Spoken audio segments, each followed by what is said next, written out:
What if there was one easy fix that you could apply to your next cruise that would make a really big difference? I started thinking about this because I've cruised for many, many years, and sometimes there's a really small tweak that can have a big impact on enjoying your cruise. Think of it like discovering a new marinade or hot sauce that just adds a little more flavor to the food you already love. Or maybe it's a new supplement that makes your gym workout less tiresome.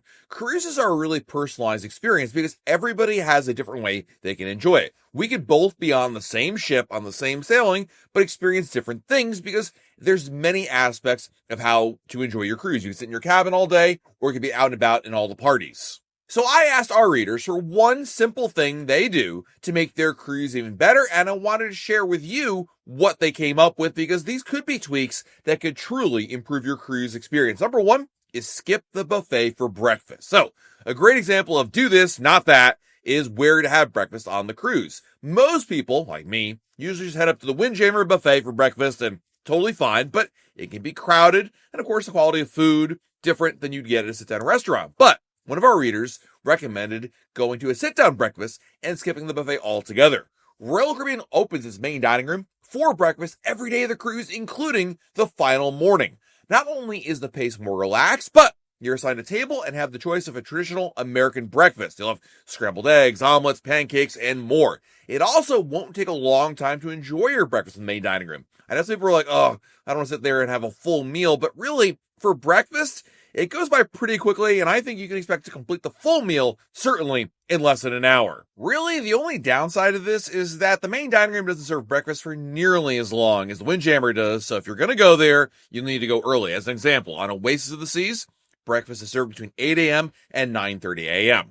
Our second tip for making your cruise just a little bit better with an easy tweak is to put kids in a connecting stateroom. So I've been cruising with my kids since they were each 6 months old, and there's no doubt that sharing a room with them isn't always idyllic. One recommendation was to book connecting rooms so the kids have their own cabin, and I couldn't agree more with this tip.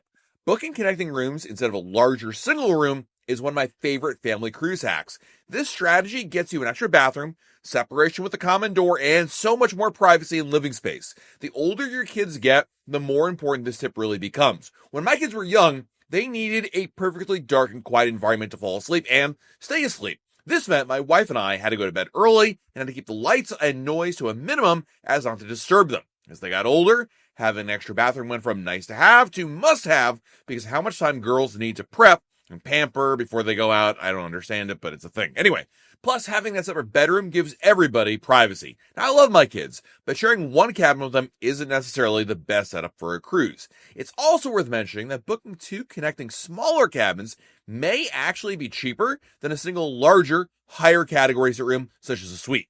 Our third tip is don't live out of your suitcase, and this is one I struggled with for a long time, but this one is definitely true. So it's really tempting to get on a cruise, start all that fun as soon as possible, but I agree with this tip that putting away your clothes first really does make a difference. Keeping your cabin clean and not living out of your suitcase is actually really good advice, and it doesn't sound that fun, but it's totally worth it. Even on shorter cruises, I used to think that I just leave everything in my suitcase and it's not worth the effort to unpack and pack it all later, so I would just live out of my suitcase. But the truth is, unpacking makes the room feel less cluttered, and it's easier to find what you actually need. I didn't want to admit that unpacking mattered because my laziness and pride was blocking it, but once I started unpacking more on cruises, even short ones, I realized it really does make a difference with your cabin feel. Moreover, keeping the room tidy is more than just being proper. Like, having things put away means you can actually enjoy the furniture in the room, like the couch. Cruise ship couches, in my experience anyway, seem to be magnets for junk, discarded clothing, and paperwork. So not being able to sit on the couch because there's too much stuff really does limit the usable space. Plus, putting away all those clothes actually makes it way easier to find what you're looking for. When I live out of my suitcase, inevitably, I'm constantly digging to the bottom to find that one pair of socks or that tie or that shirt I'm looking for. It's amazing how it's always at the bottom of the suitcase. I've shared a tip before how splitting beds up in a smaller room makes the room actually feel bigger. It's weird, but it's true. And unpacking and keeping your couch clear is another one of those. It's weird but true, and I find it almost liberating how much more expansive the cabin feels, so really unpacking can make a difference. And then you have paying for everything ahead of time. Now, when I first started cruising, I used to dread the final morning of the cruise because outside your door would be the final bill. And this was in the days pre-Royal Caribbean app, and I was never quite certain how much of a bill I racked up for that cruise. So it really used to, scare me to some extent in the sense that is it going to be really bad? But one solid strategy for limiting onboard spend is to pre-purchase as much as you can, which is exactly what this tip is all about, because paying for everything ahead of time ensures that once you're on board, you really don't have to worry about a giant bill, and there's definitely truth to this tip. Not only does this reduce the final bill at the end of the cruise, but it allows you to spread expenses out. After you book a cruise, you can split up purchases on different credit card billing cycles, take the sting out of the costs.